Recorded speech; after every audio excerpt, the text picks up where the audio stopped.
Then manufacturability is an important topic because there is lots of programming steps in different phases of the manufacturing of battery pack. So there are, I will show later one slide about one speculation how it usually goes. So we will see. And last but not least is that PIF has to be compatible with the existing battery safety standards. So we have a special subgroup diving into all available safety standards in battery pack technologies, and we make sure that we don't violate those first place. And if possible, we wanted them, PIF to help them come through easier. So here is the comparison to SPS standard. I don't know, maybe you don't see it very well, but the green ones are this column here, the PIF column and SPS column. Here, let's have this example. So this is not fair to SPS, to be honest, but this is looked from the mobile device point of view, pure. So nobody gets upset because of that. So first line is low cost battery support. So there's yes, okay. Meaning the full battery storage in battery pack. Smart battery support, both have them. And fast battery pack presence detection, PIF has it. SPS doesn't define anything about that. Single wire interface, yes. SPS has 2-wire SM bus, 5 signaling level. So PIF is defining in slave side 0.9 to 3.0 volts range. So master will always define that. And in SPS, standard is saying 2.1 to 5.5 volt, which is pretty low. So it's not completely out of range.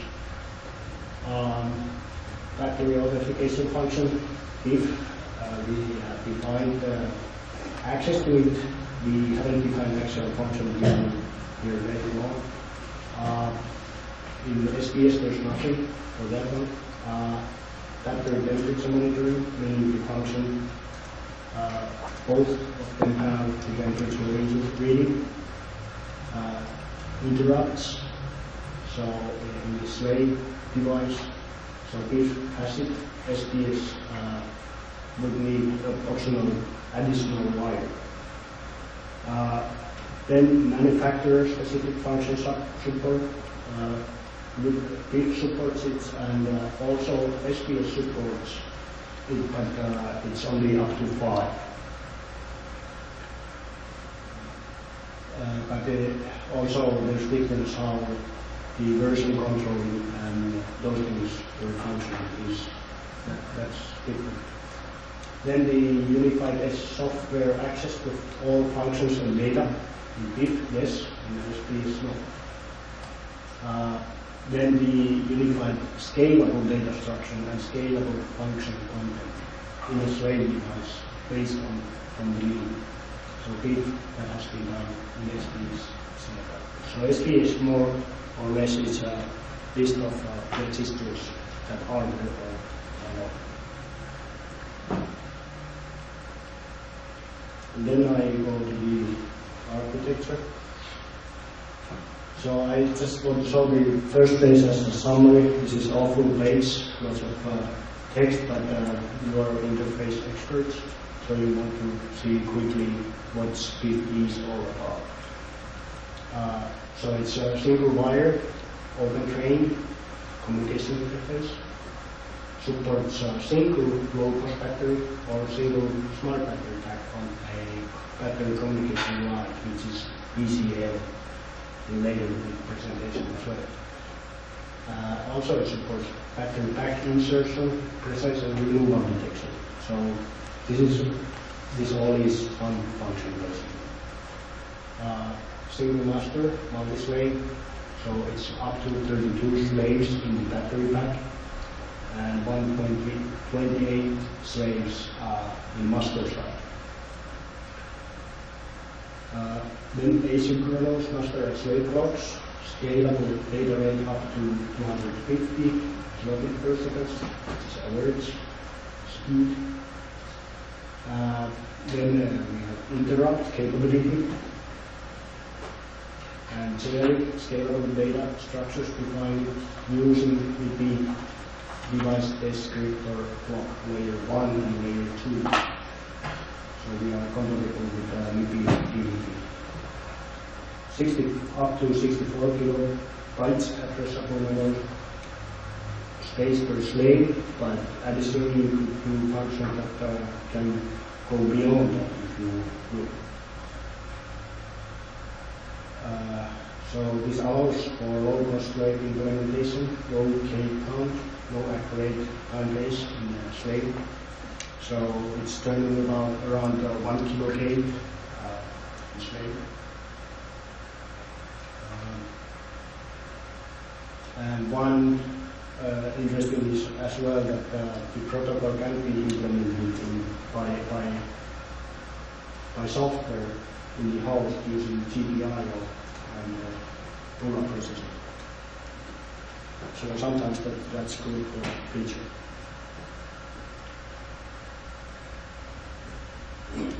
So here's the low-cost battery support. So here's a typical mobile device platform here. So we have a digital baseband IC, RFIC, PIC. So this is very bare picture.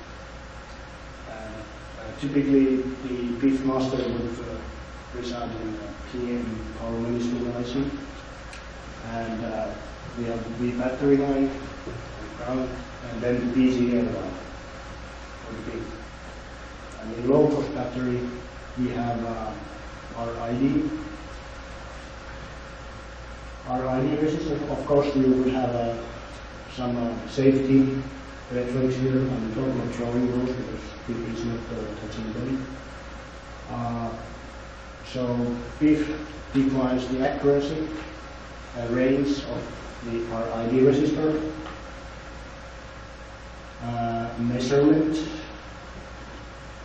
and also the presence detection is based on the presence of the RID.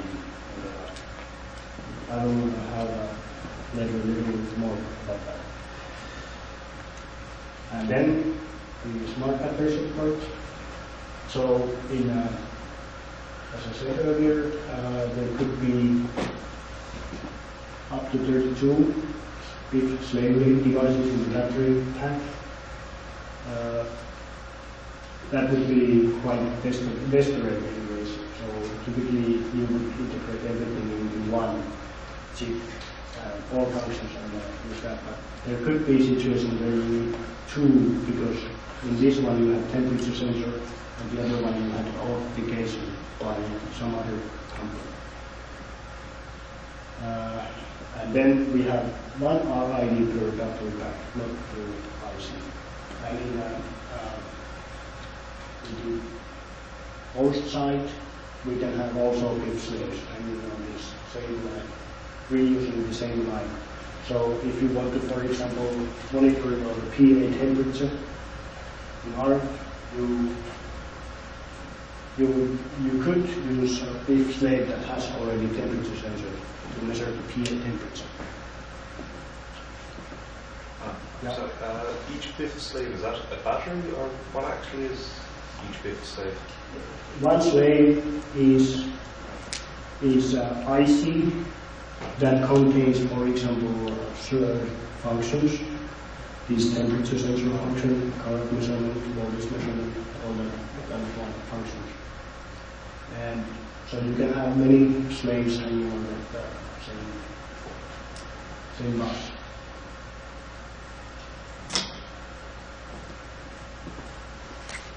So one interesting is that really, if you have temperature sensor IC, you can sell it here in the battery pack, and you can set it to RFIs to measure the PA temp. And still you have the whole support there.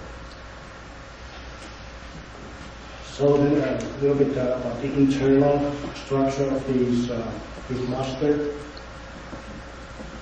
There, big slave, primary slave, we call it, and secondary slave. And the only difference between primary and secondary slave is that primary slave can store associated secondary slave unique IDs into the memory. So that will one page back. So this would be primary slave. So this would store the UIDs of these guys. So the host can do the address search much quicker because the UID of each slave IC is 80-bit. So this is was done just because of the to speed up the address searching. And there are the other parts are the data, and then the protocol, which is all of them, and the physical layer. And in big master, of course, we have the software protocol, and then the physical layer. And in the physical layer, we have also the low-cost factory identification, which means the measurement of the RID register value. And then the battery insertion, presence and removal detection, which is done by checking the presence of the RID register. And then we have defined smart battery classes. This is a little bit synthetic definition, but it was requested. So we have class 1 and class 2 smart batteries. In class 1, only the protocol function is mandatory. Anything else, so there will be the brick protocol, DDP, and then the protocol function. But anything above that would be optional. In class 2, the minimum features are that there would be the temperature function, authentication function, and slave control function that includes the interrupt function capability is required because of the temperature function that we have defined. So it supports periodic measurement, and it's you can use the slave to create interrupts in some temperature thresholds, for example. So some special notes on the architecture. It is possible to make PIF master that supports only smart factories, meaning that we don't have a fast process detection function and RID measurement capability. So this enables you to do complete digital solution for the PIF. So it fits very well to certain digital standard ICs. However, it's not possible to make PIF-compatible master that supports only low-cost batteries. That is purposely done because we want that we move to these smart battery technologies. This is more for legacy and very low-end phones. The times are, you have to stay low at least 500 microseconds before we say that battery is disconnected.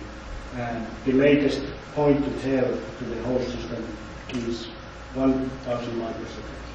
So we have 500 to 1000 microsecond range for the detection.